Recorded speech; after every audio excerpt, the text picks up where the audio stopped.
last few weeks, we have been discussing on many technical elements, very subtle concepts. We had one such which we discussed last week. We had captured that in the form of a chart. I shall get Gayatri Ma to actually share it. It has been already communicated with you all. But before I get to that, Ashama wanted to clarify something. And anybody has any other questions, feel free to clarify. To begin with, Ashama, yes, please, ma'am. Pranam Guruji. Namaskar. Last week I had messaged you with a question. Shall I give a preamble to why I asked that question? Please. As I have mentioned earlier, all this while, the only religion that I knew was Karma Yoga and Bhakti Yoga. Recently I have been introduced to Gyan Yoga. I grew up listening to my father saying that Yahi hai ibadat, Yahi deen or iman. Ibadat is worship, deen is charity or religion, and iman is being honest to yourself, imandari. So he used to say, Yahi hai ibadat, Yahi deen or iman, ke kaam aaye duniya mein insan ko insan. So to me, that was spirituality. To me, that was like everything. Right.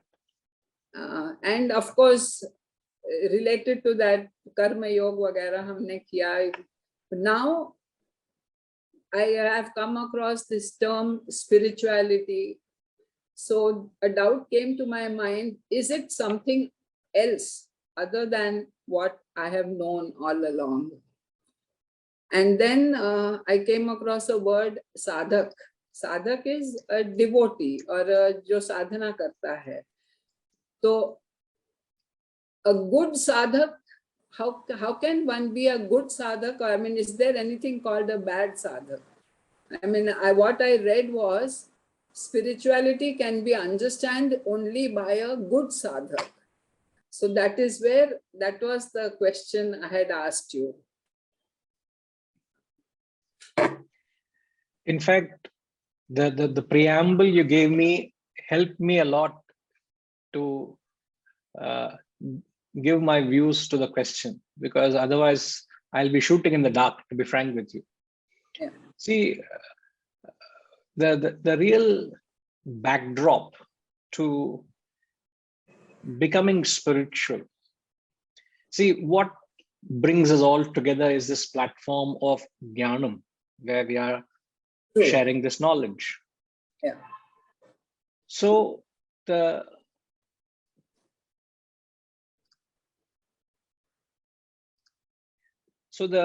knowledge is of the thought of the reality.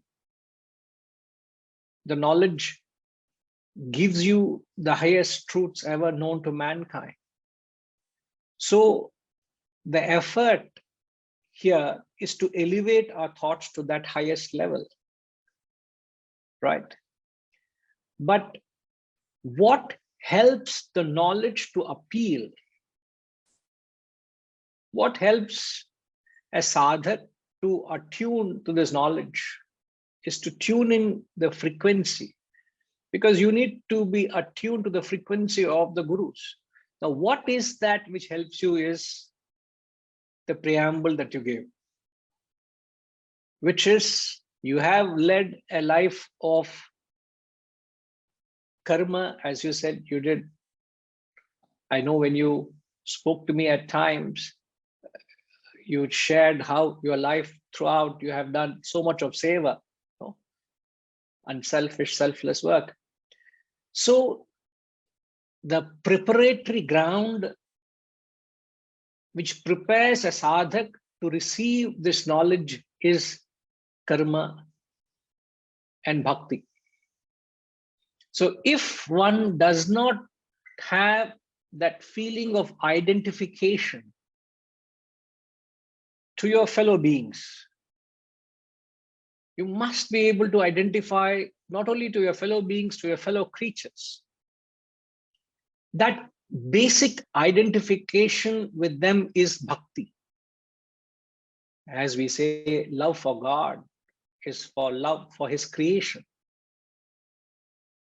So when there is that fundamental element of bhakti, that bhakti expresses as karma or seva. Only when you identify with someone, only when you have a feeling for other, you would be willing to sacrifice your time, your energy, your resources in their interest for their benefit, isn't it? If you don't identify with someone, would you be able to part with something for the other person? You cannot, isn't it? Because you're not able to identify with them. So bhakti followed by karma is the preparatory ground, is like preparing a soil for the beej of the jnana to be sown in the mind of a sadhak. So if that is not done, the knowledge will not appeal to you. So I often even shared with you that I can't think of anyone who's as purer a soul whom I have not met, but yet I have known you on screen and through interactions. You come across someone very, very pure. Now it's all because of the bhavana with which you have done enormous seva, and it's all the. I'm not trying to flatter you. I'm just being very, very touched by what you come across as a person, and that's the reason I find you're naturally very drawn to something which is as new into your spiritual journey. You're able to receive it because you have a mind which has become pure of all the impurities of the selfishness. So if, why I say that, I'm not trying to trigger any emotion, but I can really feel when what you are able to relate to what I'm saying. But this is exactly that Lord Krishna in the third or the fourth chapter, he says that this knowledge is not designed for the non-sacrificers. If someone is not as if someone is not a sacrificer, this knowledge is of no use to you, which means a prerequisite to be able to receive this knowledge, you must be a giver, you must be a sacrificer, you must be a karma yogi. And when can you give? Only when you identify. Therefore, I said, the prelude you gave me a line of thought. Bhakti followed by karma prepares the ground for jnana.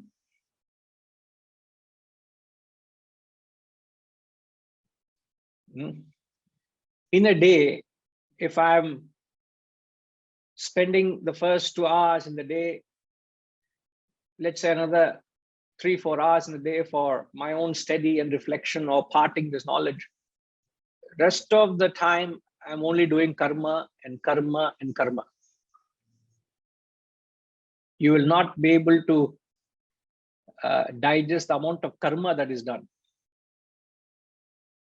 And if I don't do karma, if I don't do seva, I am disqualifying myself from this spiritual path. I am not a sadhak. One must do unselfish or selfless work continuously, because it is that cleanses the impurities and prepares the ground. And once you have the preparatory ground, what this knowledge does is it lodges you onto the higher self.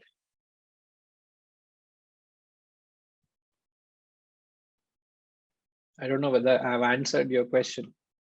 You're asking what makes one truly spiritual. So what makes one truly spiritual? A good sadhak. A good Is there sadhak. anything called a bad sadhak? I don't know. I've already said that. Yeah. One who is not a sacrificer is not worthy of receiving this knowledge. He is not Guruji, worthy. I was fortunate. Ambarnath was a place where I had ample opportunity all around me. But not every soul in Ambarnath is as pure as you are. Most so of it is not the place. Ma, बुरा जो देखन मैं चला बुरा न मिलया कोई जो मुख देखा अपना मुझसे बुरा न कोई. You have reached a state where you don't see any impurity in others. That talks of your purity. It's not that there are no crooked fellows in Ambarnath. Everywhere they are right under Lord Krishna's nose, they were crooked fellows. So that is the world. You can't change the nature of the world, but it is your purity that you see goodness everywhere. Thank you so much, Guruji. Thank you. Right, ma. So I hope that has clarified. So there's nothing. In fact, it's very important we understand the integration. I've mentioned in different contexts when we discuss the karma, bhakti and karma become the preparatory ground for jnanam. It is the patra. I hadn't linked it that way. Correct. No, but it is. Even I didn't link it before till you gave the prelude. That's what I was saying. After hearing to the prelude, I could link it. So thanks to you. Therefore, if you listen, that's why when somebody wants to give a little more in the question, please lend your ears, because they'll give you half the answer in the question itself.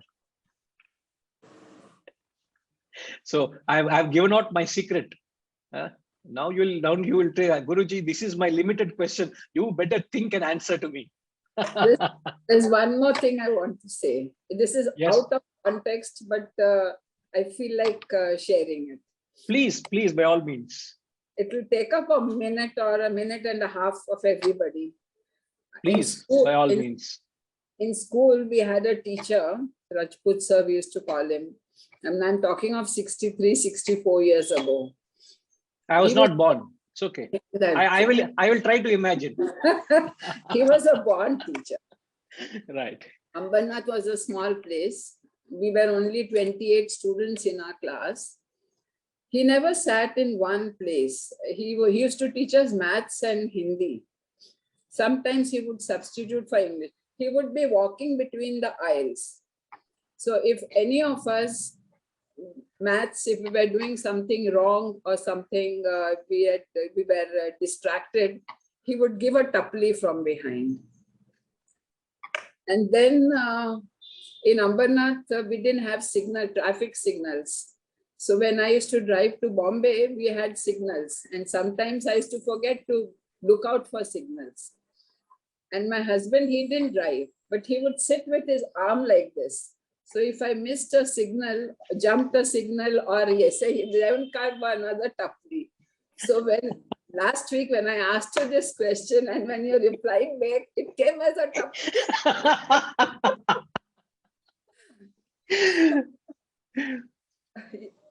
No, so sweet. So these memories are very, very powerful, isn't it?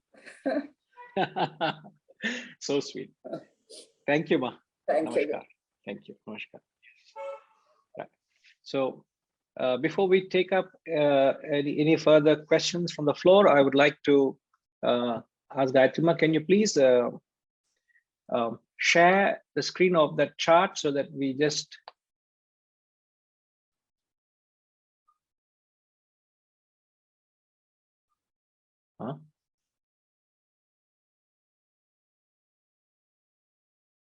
is this?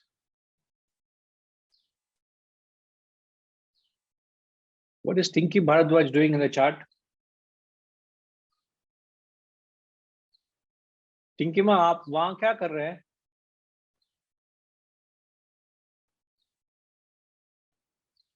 You are not downloaded the file, huh? I forwarded it to Rajima and she forwarded, so maybe because it went from me to her, but ideally it should have been from you because it came from you to me and me to her. That Guruji, it's not. It's not a PDF file, Guruji. It was a screen only. That's why it has just come as it is. It's not a PDF. From my WhatsApp, it went to Raji's WhatsApp. See, all of us are being ungrateful to the Guru. All of us are being ungrateful to the source. You people have claimed proprietary over it, marked your name, and you're forwarding it to the world as if it's yours. When I the did owner not. of, when the, that thing doing, you have inserted your name and you're sending out, we are broadcasting to the world, and you say, I didn't do anything. This is all this drama is not accepted. Ramji, our sincere apologies Guruji, and seek forgiveness because it's Ramji's work. So, Tinkima, can you please seek Ramji's apology? No, I will not listen. Please mute Tinkima. I will not listen any of it. you have to check my message on Wisdom Sevaks. I have written, thank kind this thing of Ramji. Ramji has made this. Please ask Raji and others. I will No, have sir, none of it. this is eternal wisdom. It belongs to everybody. See, that is the greatness of Ramji. See, No, your but greatness, you I've have passed it on. I've written thanks to Ramji. Ramji has made this. I did not. No, That so is only happened But by some but mistake. the configuration has changed. I think it's better to do a PDF. There things have moved on this. Things have correct. Yeah, Ramji, do you have the file with you which was sent to you? moved. Yeah, I will just try to. Can you please make Ramji co-host so that he can share it? Do you have it on your system, sir? I'll just get onto the system. I have what I sent.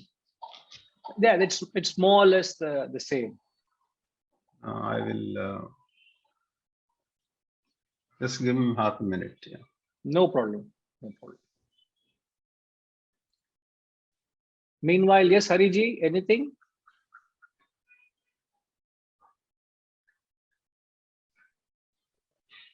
Hari Om Guruji. This is regarding Purushartha. When we are translating that as free will, whereas when we go through the Shastras, they say that there are 4 Purusharthas. That is Dharma, Artha, Kama, Moksha. How do we, this has been in my head since long time, how we are trying to correlate free will with these 4 Purusharthas. No, why do you call these Dharma, Artha, Kama, Moksha as Purusharthas? Yes. Where did you get that from? That is, you can check up the 4 Purusharthas. My knowledge is very limited. No. I have read it also in other write-ups. No, I am not purview to that, but I wouldn't want to mix up these two. They could have been said in a different context. Fine. That could have been said in a different context. I am not purview to it, nor would I want to compare the two for now. But Purushartha here is nothing but free will, which operates through the intellect. That is what we said. So let's stick to that. Let's maintain that. Okay. Independently, you can connect with me, because I am not purview. Fair enough. Right, sir. Okay, you can connect with me. Thank you. Yes, Ramji.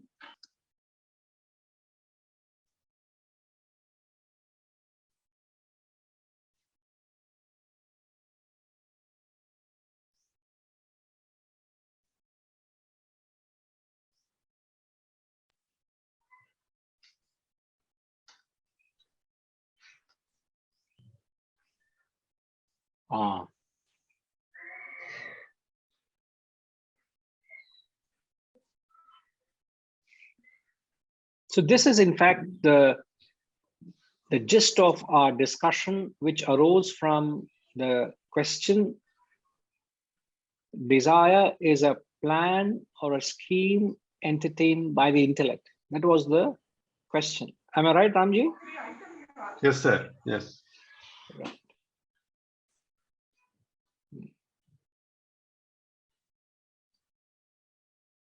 very well captured. It gives us an overall picture of what we spoke.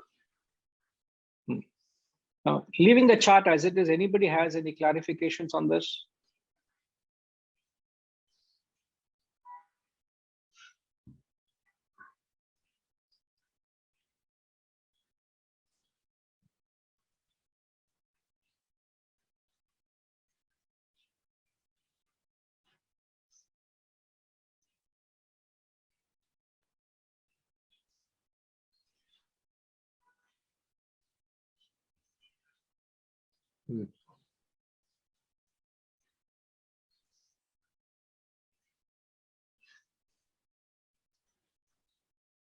Either you people have understood everything or understood nothing.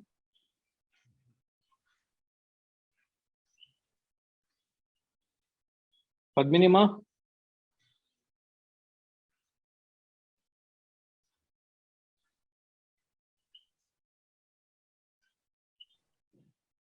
Free will is when you have a vasana, a thought springs in your mind if there is a conducive environment. Am I right? Could you come again, please? Okay. If you have a vasana, if you have a unfulfilled or unextinguished vasana in you, then when the conditions become conducive for the vasana to manifest, a thought rises in your mind. It brings rise to a thought, which in turn gets translated into mind's desire. So the free will is coming to play before the emotions, before the mind comes into action. So I'm asking that I understand that free will is that part of intellect which tells you to go take this road or that road when the road is diverging. So I'm asking, why should people take a path? What makes a person take a path which is leading him away from the higher goal? Because everybody's final goal is to reach that truth. But when we reach the truth depends on our actions. Actions are in turn influenced by your mind, desires. Desires are caused by are the results of thoughts which is bringing in your mind, in your intellect. Because Padminima, small request. Don't explain the question. Can you make it a simple sentence? Whether the free will is getting affected by the vasana. Is it influenced by the vasana? No. See, the free will, as we said and we still maintain, free will is the only element in the whole equation independent of vasanas. Everything else is a product of vasana, whether be it your thought, desire, your body, the environment. Everything is defined by the vasana. See, if I entertain a vasana to play badminton, I will entertain thoughts for badminton. I have a desire to play badminton. My body, in sense, I get myself equipped to play badminton. I will be found in a badminton court. So the environment, the people, how I present myself, my desire, my thought, everything is defined by the vasana. All right. Now, I have a vasana of badminton in me. Now I ask you, what is happening to that vasana of badminton in me right now? I am not identifying with that vasana, isn't it? Yes. If I had identified with a vasana, there would be a message that would come to you, or due to certain reasons, there's no satsang today. You don't know what Guruji is doing, but Guruji knows what he's doing. What? He's playing badminton. Why? Suddenly he decided to identify with his Vasana to play badminton, and there's a badminton tournament is happening. So he has cancelled the satsang and playing badminton tournament. That has never happened. That will never happen. Because I would never ever sacrifice the higher for the lower. You'll always sacrifice the lower for the higher. But just because I have a Vasana, just because a human being has a Vasana, doesn't mean you are a slave to your Vasana. You have a choice at every time, at every opportunity to identify with it and act on it, or disidentify with it and retrieve and do something else. That free will, that freedom you has because the Purushartha is operating through the intellect. That's what we say. If you see at the left of the chart, you see the Purushartha, where free will, it says operates through the intellect at the thought level. So at the thought level, you have the freedom to exercise your choice of action. So Purushartha is free from the vasanas. That gives us the route, or that gives us the route or the capacity to get to the self.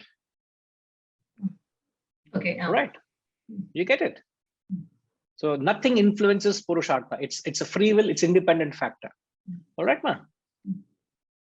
Yes. Okay. Right. Now, wisdom stands isolated. Sitaramji, you think it needs some companionship? I don't know what you mean isolated.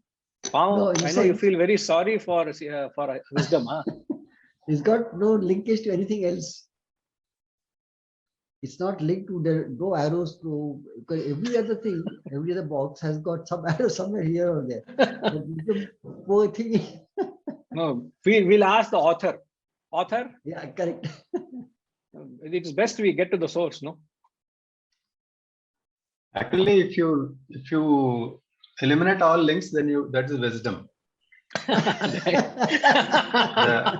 So there you go. Absolute detachment is wisdom. See, this is all master strokes of great minds. I would not have ever thought all this. So, shall we put your case to rest? No, I think it still deserves an answer. Okay, Ramji, No, please take it. Ramji, please take your half partner to task. No. You are Ram, he is Sita Ram. So take Sita into task. I know. Yeah. No, addition of that name always creates problem. No? As long That's as I'm true, Ram, that's I'm true. fine. Yeah, you're right. So I think the subtlest is wisdom. So it has to be at the top. There's no doubt about that. Now, what is it that wisdom is something that you will achieve? And like it says, strengthen intellect and acquire wisdom. So that means you are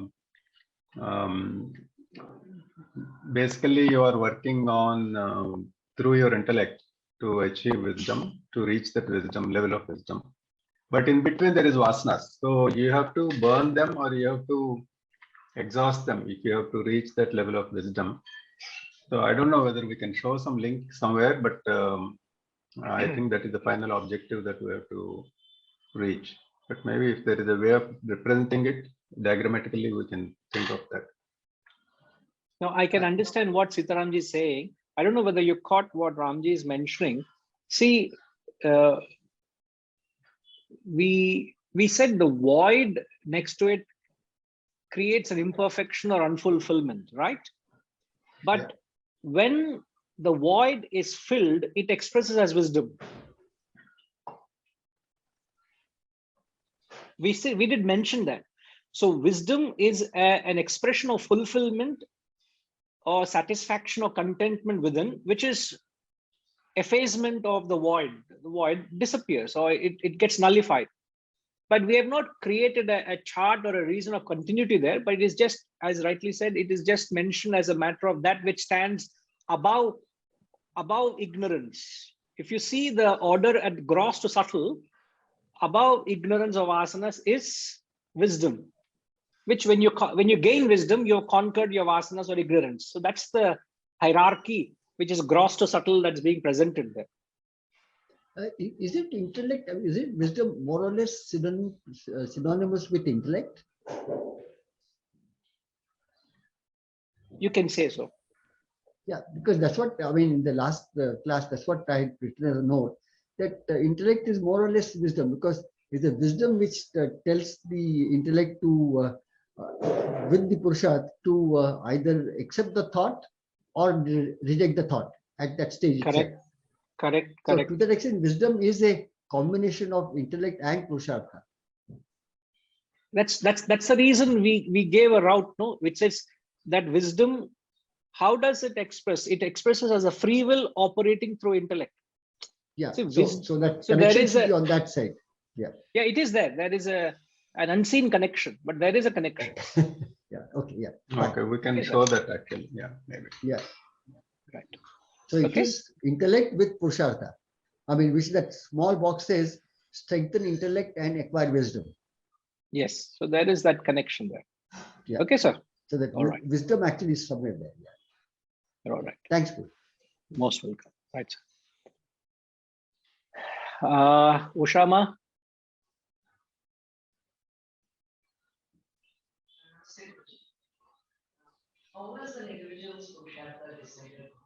Ma, you are unmuted. Still, we can hear you. What is this? I should be more careful then. I should be very careful then.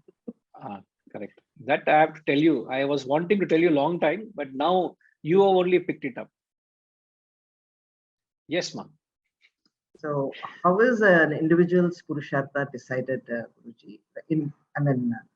What, like, if he is a rapist, or if he is a criminal, or if he is this thing, how is it decided? Like, No, see, two elements, or perhaps let's say three elements, which is there in a human, which is not available in an animal. I'm answering your question again with a question, but I'm not wanting an answer from you, but I'm answering it with a question. The three elements which are available in a human, the fact that you're born as a human, which are not available in an animal, and you could be the lowest of a human being. All right. You could be the lowest of human being, but the three things which are endowed to a human, which an animal doesn't have. One is the intellect. Second is the free will, which operates through the intellect, which is Purushartha. The third is the conscience. These three elements are only available, the fact that you're born as a human being. Now, why do you think there is no conscience in an animal? You should be able to answer this without a second thought if you've got the concept. It's not a test, ma, but I'm saying there's a clear connect. There are three dots I'm connecting.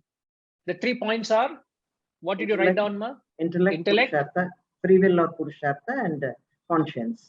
Conscience. Now, what is the question I'm asking? Why does an animal doesn't Has have no a conscience? Why it doesn't have a conscience? Because there's no free will, Guru. It doesn't have a Purushartha. I mean, Purushartha or free will. Exactly. Explain further. It doesn't know its the purpose of its being born as an animal, or doesn't have an intellect. It doesn't have a conscience. Is it because of that? The question is, an animal doesn't have a conscience. Why?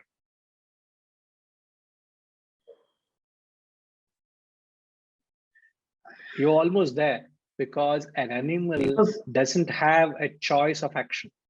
Yeah, correct. An animal, when it does, it cannot go wrong.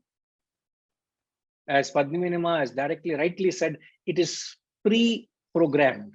Yes, yes. It leads a beaten path. It has no choice of action. But when you and I make a choice, there's a 50% chance that your choices are completely wrong. Yeah. Isn't it? Yes. because you're making a choice with the intellect. Therefore, to protect a human being from making a wrong choice, a human being has been given a conscience. Okay. Outstanding. Masterpiece. This is a masterpiece of creation.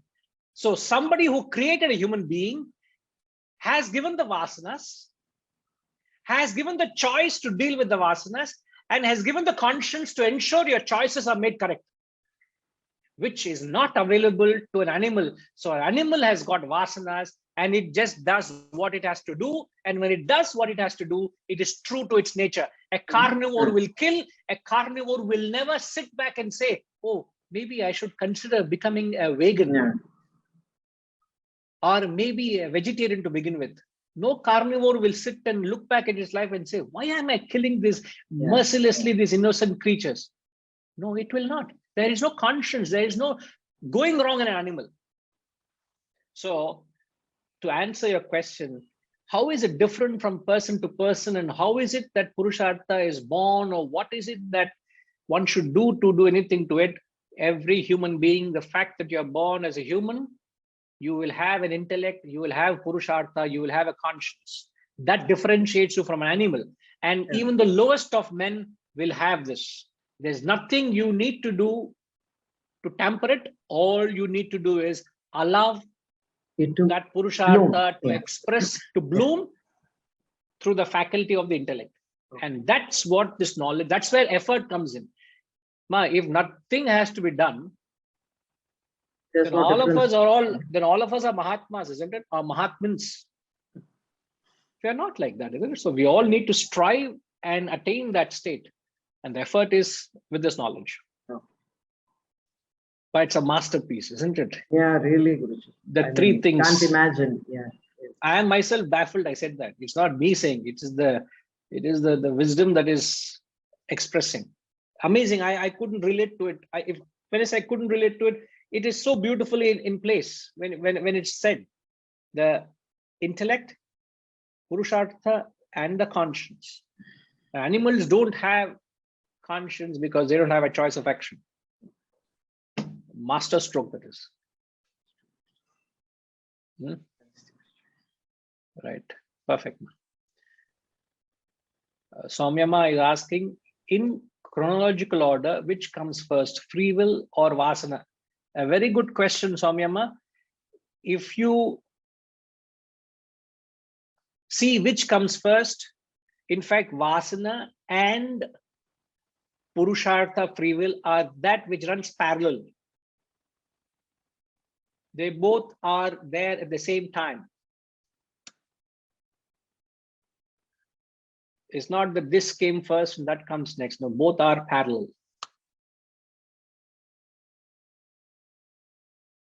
Okay, right. Now let's take up Venkatramanji.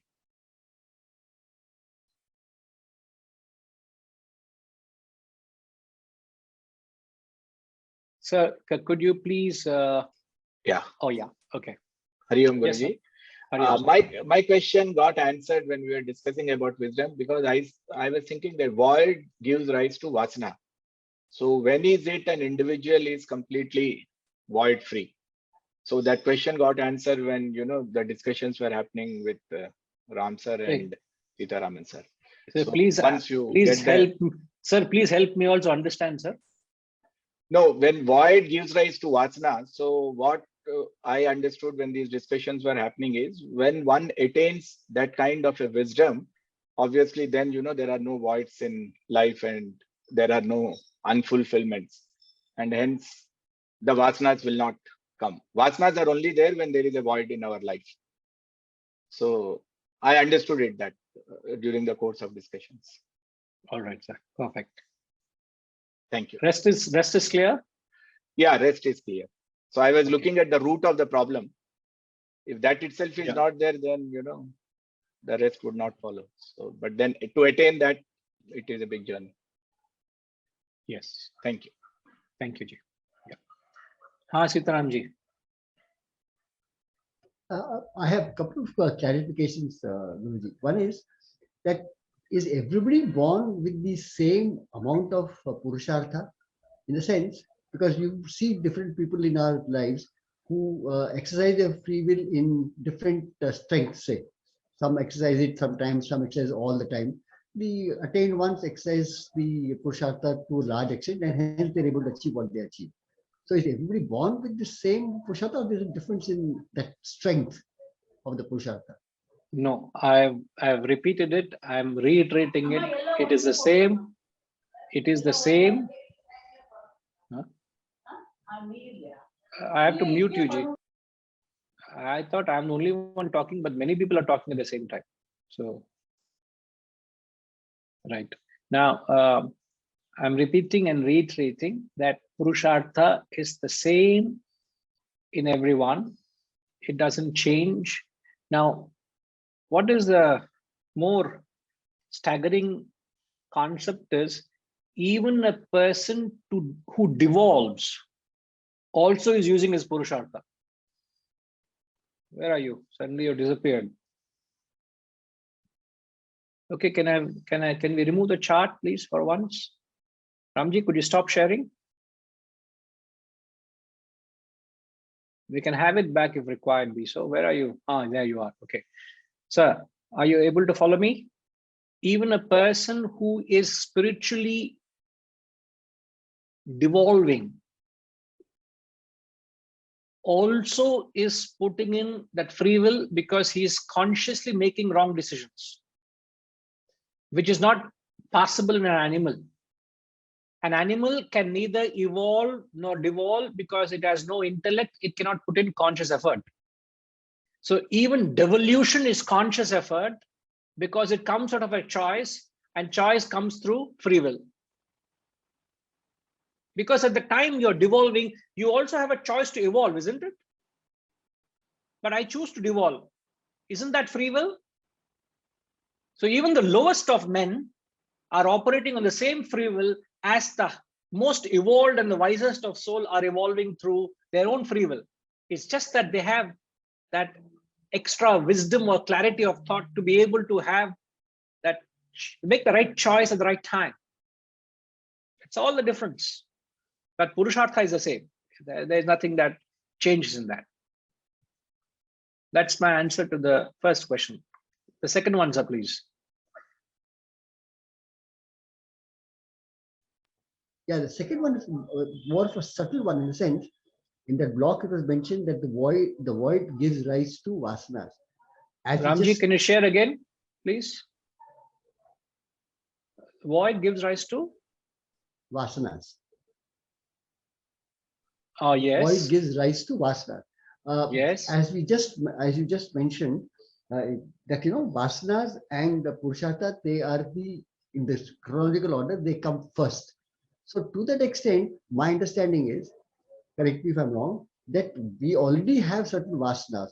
The void allows the vasanas to manifest itself. Void per se doesn't give rise to vasanas. I hope I'm making my distinction clear. Void doesn't give rise to vasanas. Void allows the vasanas to manifest itself. Vasanas are already there.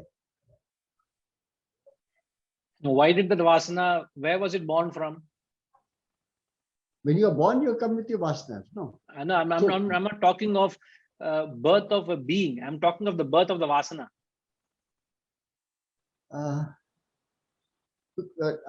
Like if there's a unfulfillment, okay. That is a void. At the time of unfulfillment, the vasana will come. No, but the vasana is that unfulfilled, sir. That unfulfillment itself is the void. Yeah, correct. That's the void. So, for example, from the void comes the vasana. Yeah, but so, for example, like you said, like I like to play squash. You like to play badminton. So if there's a void in something, then I, because of my existing vasana, which I did not know about, manifests itself to go in the either direction. So the void per se does not say that okay, play squash or something else.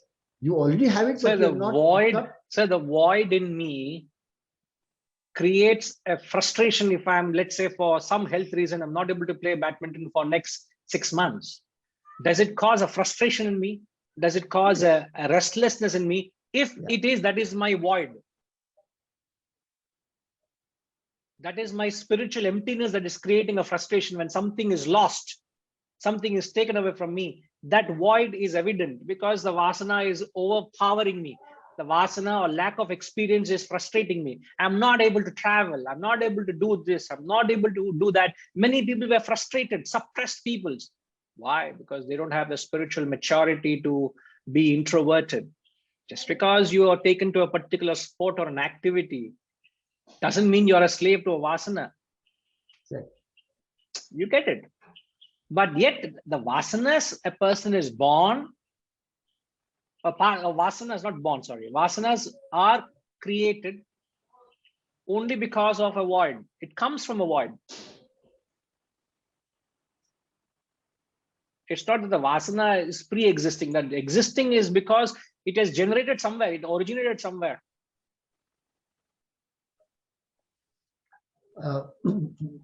Sorry, I'm a little not clear. I thought vasanas arise because of your karma. Correct. I would like to qualify that statement. Vasanas are created out of your past unintelligent karmas, not karmas. Yeah, if you do intelligent karmas, it uproots the vasana. It's your past unintelligent karmas create vasanas. Yes, action is the cause, vasana is the effect. Write down this phrase, sir. Action is the cause, vasana is the effect. Now that term action is qualified as unintelligent action. Action is the cause, vasana the effect. Vasana is the cause, action is the effect. So we are actually caught up in this chain reaction of action, vasana, vasana, action. To break this chain or cycle of reaction, we have got this powerful wisdom to say, put a checkmate to all this cycle and get out of this bondage. You get it? Right. Right.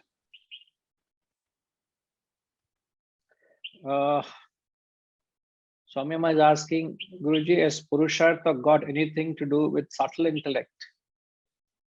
Vasanas are involved with subtle intellect. Illama. Subtle intellect has got nothing to do with your Purushartha. Because we say subtle intellect in a person can be weak or strong. But Purushartha can't be weak or strong. Purushartha is the same in everybody. It is the same. But subtle intellect can be sharp or blunt, because that's the nature of the intellect. And that's when you exercise the intellect can be sharpened. But nothing can be done to Purushartha. So they're two different things. Okay. All right. I understand your constraint, but I hope that it clarifies. Okay. All right. Moving on, Tinkima. Yes, please. Guruji, I have had a little doubt about this. Two things were mentioned. One, the void, when the void is filled, it expresses as wisdom. When you gain wisdom, the void gets nullified. The other way around. Okay, that's what I was not sure. That is one thing. I just noted down. Gain wisdom. When you gain wisdom, the void gets nullified, which is nothing but your vasanas gets destroyed. So here, it has also been said often that we have many unmanifest vasanas, which we are not aware of. But suppose I suddenly, maybe I've never been to a hill station. I go there and I go do some trekking and I realize this is what I was really born to do, and I must trek. So, or can all vasanas really be, that is one, nullified? And second thing is that... No. You are rushing. Come to point one again, please. Point one is that you said that as we gain wisdom, void is nullified. So there are no vasanas left. Is that what I've understood? No, not every vasana. To that extent, it's relative, no? To the extent, let's say you have 60% wisdom, To that extent, your ignorance is dispelled. Not for all your vasanas will take time, That's but it's what. Then proportional. Because another thing was mentioned, when there is wisdom, there is no vasana. Same thing you said, the void is nullified. But because this whole thing concept is so confused in my mind that I might put it down incorrectly. Can you just tell me the little bit about Which concept now? See, one I've understood is, as we gain wisdom, the void is nullified.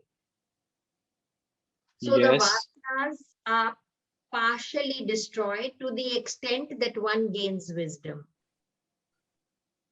Like you said, 60% wisdom, so 60%, there is some proportion of whatever. There is you can say, a balance between how wise you are, that many less, because each time the void is fulfilled. But we had also often heard in the class that the void is never fulfilled. One desire is fulfilled, again a void is created. No. See, a vasana expresses as desires. If I do not have a vasana, there is no expression, there is no desire at all. To that extent, we say you become introverted, isn't it? You go inward. You're not drawn out into the world. Yes. So when you have more wisdom, you are more introverted. Means you're not rushing into the world outside. What causes you to rush into the world outside is the vasanas. So either you're extroverted because of your vasanas, or you're introverted because of your wisdom. And that is only, no one is entirely extroverted, nor is no one entirely introverted. So there is this percentage. So as you spiritually evolve and you gather wisdom, you will find yourself more and more introverted, which is akin to dispelling of your ignorance, which is akin to shedding of your vasanas. So you have dropped the lower vasanas, you have picked up the higher vasanas. That is called shedding of ignorance. All synonymous, implying one and the same thing. Okay, I don't know if this is also relating at this moment to the chart, but it's about vasana only, that when we are attached, like we say, we get attached to the non-essential. So suppose there is a vasana, we've gone to the little higher level, lower things have dropped, and we are on the spiritual path, but we get so attached to the knowledge or the karma, then that will create new vasanas, won't it? Correct. It will create attachment to the higher. But then, like Ashama has said, some guru will come and pat on your back, and even that little attachment will go. Don't worry. So No, for that physical satsang is required. We can't make it happen virtually. I don't know how to do that. So when the physical satsangs happen, that element will come and all that attachment also will go. I assure you. So you can keep on stick with you. When you do that, we know we got a patta on the back. On that. I have designed ingenious ways and means that pat will come. So don't worry. Okay. So that means I do not speak about that at this point, because that void is what I'm worried about. I have dropped the lower, I have gone to the higher, but I'm attached to the higher. So then, never mind. The only way to, what we are assured is, the only way to evolve is to get detached. But it is impossible, mark my words. The only way you evolve is through detachment, but it is impossible to live a life without attachment. So you will always be attached to something or the other. Since you have to be attached, the Shastras are saying, why don't you consider getting attached to something higher so that you will get rid of the lower? And once you reach a certain state, then there's something higher. Then they say, raise the bar. Don't be complacent with just getting attached to this. Raise the bar. And then as you grow higher and higher, you keep dropping the lower and you keep going to the higher. And a time will come where the guru comes into your life. Like when you take a coconut to a temple, a coconut is taken to a temple because a coconut symbolizes a human being. Sanjay, you know what are the elements in a coconut which symbolizes to a human being? Have you heard this? Do you know it? I haven't heard this, but I'm assuming it's like the water, the flesh. Flesh. Fleshing up of what? A coconut. La? Tamil theriyuma? What's your mother tongue, Sanjay? Gujarati. Oh, Gujarati. Hindi समझते हैं ना? हिंदी भी नहीं समझते. मुझे गुजराती नहीं बोलने आता. क्या करें? I can just about follow Hindi if I'm very careful. Okay. Now, see the elements in a coconut. If you take a raw coconut right from the tree, the outer shell of the coconut, which is smooth and round, symbolizes the grass body. Within the smooth shell, Sanjay, you may want to capture this. Huh? It's very beautiful. It's very subtle. Different elements match.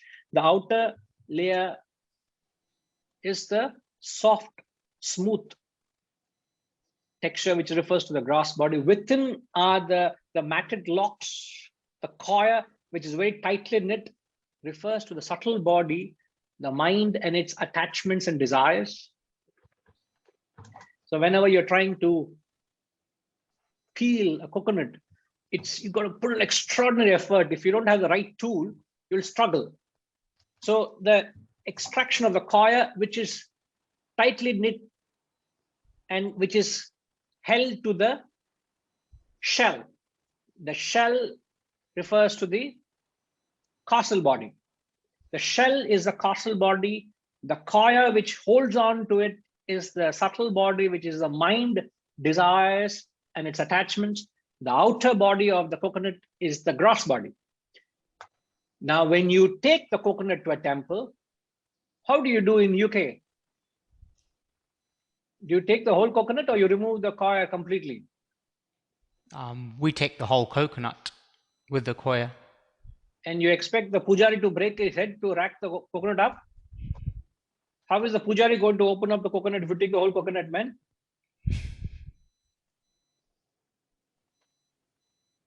Huh?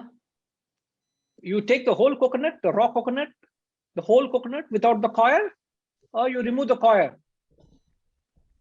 Take the whole, including the coir, including that outer coir. Which part of world are you all in? You got to wake up to spirituality. No, I'm nothing against. I've just said lighter note. Don't hold me accountable for that. Now, traditionally, when you take a coconut, even in India, in fact, in India or anywhere, when a coconut is sold, you want to buy a coconut, what the shop fellow will do, he'll remove all the coir except a little tuft. I'm sure you've seen that, isn't it? So the coconuts are sold in the market, the hard shell with a little tuft at the bottom. The rest of the coir is removed. It is useless to anybody. So when you go to a temple, a sadhak goes to a temple, he takes a coconut with a little tuft, which means you have exhausted all your worldly vasanas and attachments, and you have gone to the goal, which is the temple of realization, with a few vasanas, with a bare few vasanas. Most of it is got rid of. No value for the world and its attachments. Now, when you do that, it is when you offer the offerings to the pujari, what happens? The pujari is one who breaks the coconut, exposes the kernel,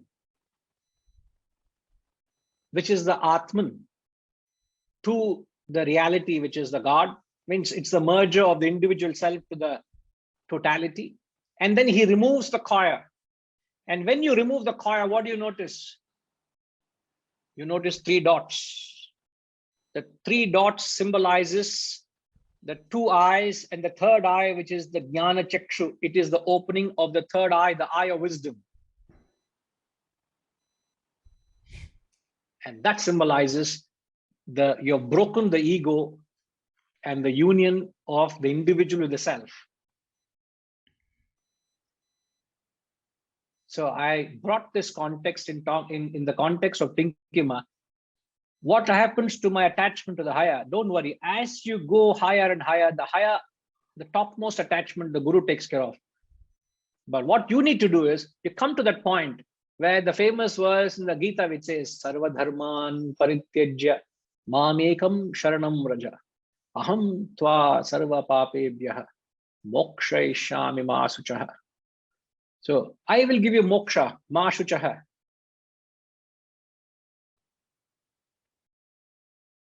Ashama, bataiye. Ramji, can you just stop sharing the video for a minute, sir? We'll again have it back again. Sanjay, are you able to see the coconut of Ashama holding? Ashama, can you bring the coconut more closer to the camera? Sanjay has never seen a coconut.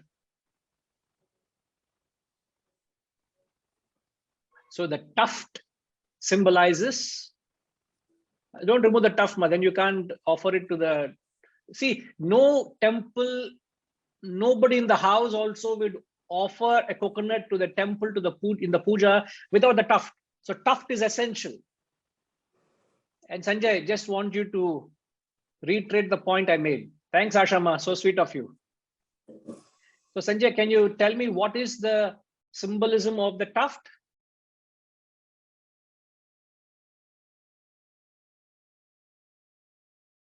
Just get yourself unmuted, sir. That's right. Yeah. So the symbolism of the tuft, as I understood, is a last remaining, I don't know what the word is, the last few desires. The last few desires that have to be removed. Everything else has been removed, but that last tuft. The last tuft, the last few desires, which you can't remove, a guru removes, which is symbolized by the pujari removing it. I can't remove it. But I have done the major part, 99% of the effort I've put in. I've removed the entire kaya. The last part, the guru takes care. That for one reason, you need a guru. At least for that reason. All right? Yeah. Mandirs here are full of coconuts covered with koya. So I've learned something new today. Now, don't be selfish. You share that wisdom to everybody in UK. All right? Don't keep it to yourself. If you have something, go and share it with everybody. Take the mic and make some noise out there. Hey, I've learned some great wisdom. Come and take it from me. Heart it. Let the parampara continue. What now parampara? I'm thinking, is this the same reason sadhus, they shave their hair, but they leave the little tuft at the back? Yes, yes. That's the reason when you visit a temple, for example, Orthodox temples, Tirupati, or you go to this sacred pilgrimages, people get their torso shaved. Why? Symbolizing, I've got rid of all my vasanas. Symbolic. Kabirji says a very a beautiful doha on this. I hope I can get a hold of it without taking too much time. Give me a minute. The title, the 10th verse. What harm has the hair done? You shave them 100 times. Why not shave the mind? There grow unchecked countless poisonous thoughts. I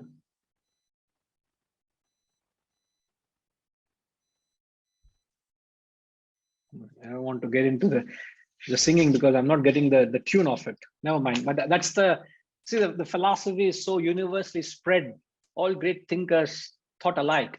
So no point merely shaving the head, man. Why are you shaving it 100 times? He says, why don't you get rid of the poisonous thoughts, which the act only merely symbolizes? All right. All right, Sanjay. Good, good. Yes, Ramji.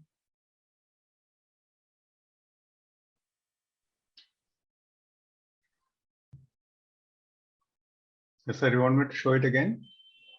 Unless you want to refer to it. Yeah, if you can, please.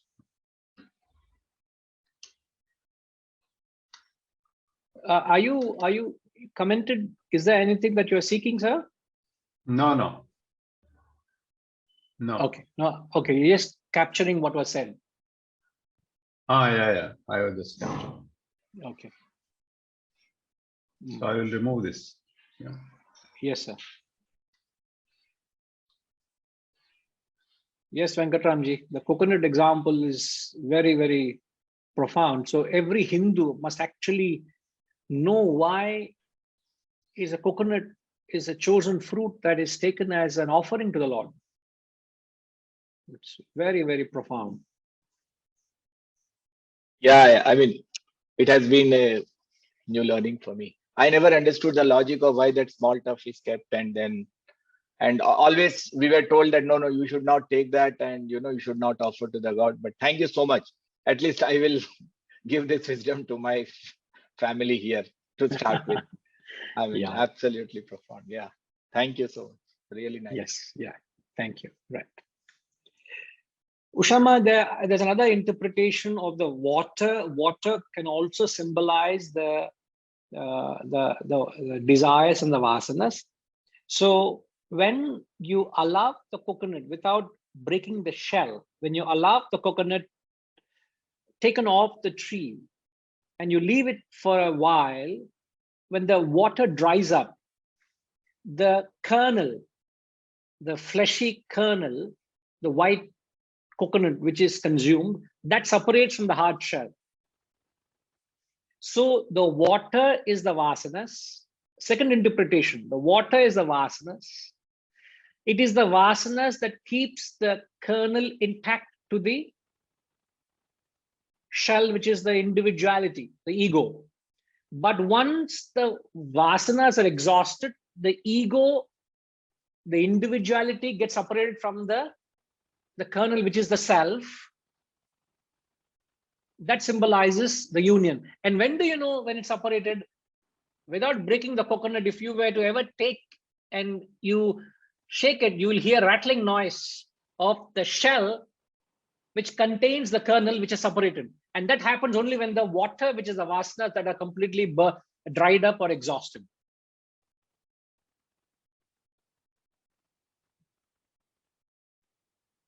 You know, Reddy Garu,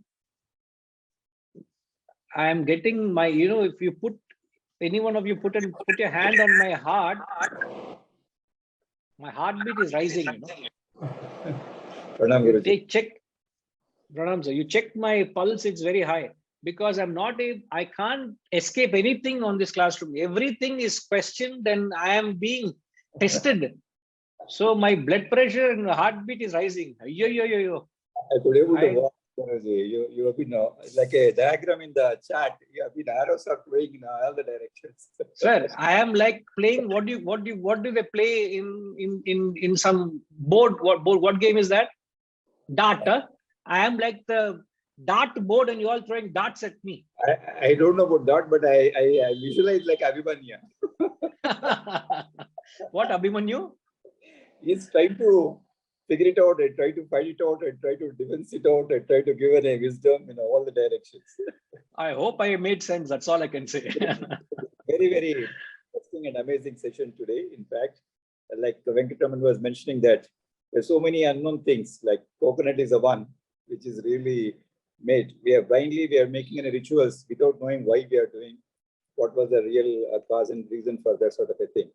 I could able to get clue. Now, once we have that meaning, I'm sure we will be a little more ritualistic when we performing those actions that will be touching us when we do it. Otherwise, it's too mechanical. What we doing is too mechanical. Yeah, the rituals become less mechanical, more philosophical. Exactly. Thank you. Yes. Thank you. Yes, Rajima, you were saying something. What was that? You said causal body. Tinkima asked which part of the coconut symbolizes the causal body. You had mentioned it is the shell in the first interpretation, Guruji, that symbolizes the causal body. So I was just... So in the first interpretation, the causal body is the shell. And in the second interpretation, the shell represents? The ego. Correct. The second interpretation, the shell symbolizes the ego. And what holds the ego and the self together?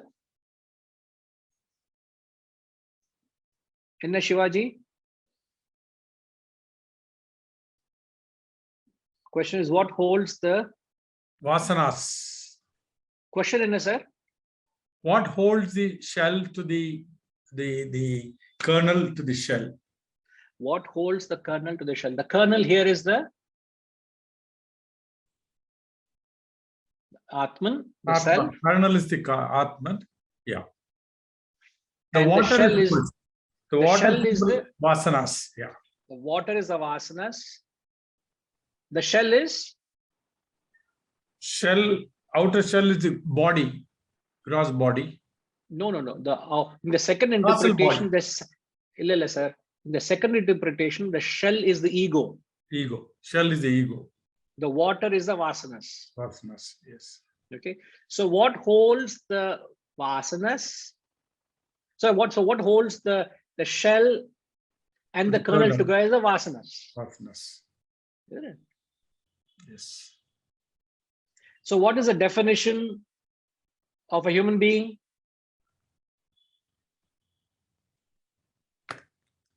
The simple definition we often given in other contexts.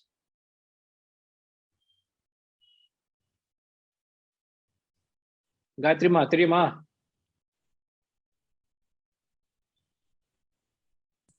Human being is Atman plus Vasanas is equal to human being. God plus Vasanas equals? Human being. Human being. Therefore, who is God? Human being minus Vasanas.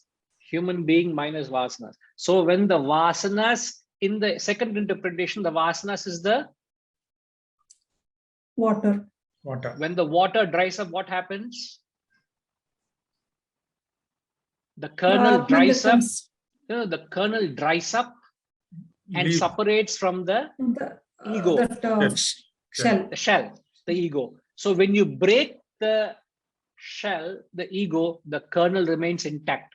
That intactness of the kernel symbolizes self-realization. So when you break the shell, the kernel remains intact. And that can only happen when the vasanas, the water in it, has completely dried up.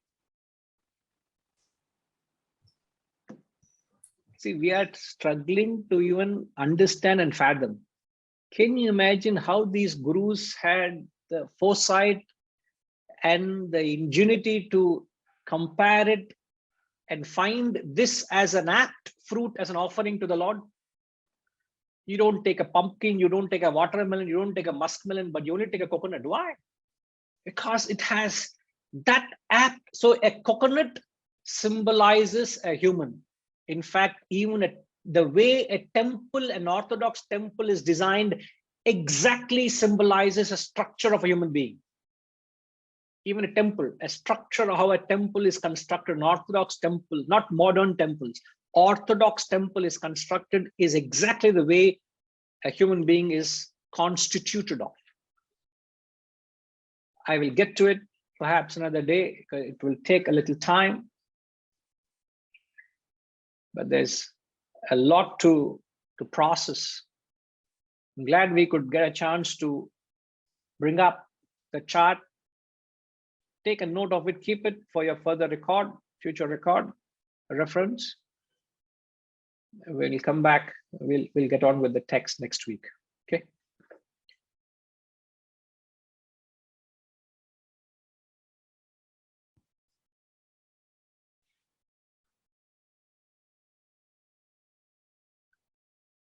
Om Purnamada Purnamidam Purnat Purnamudachyate Purnasya Purnamadaya Purnamevavashishyate. Om Shanti Shanti Shanti. Hari Om. Shri Gurubhyo Namaha.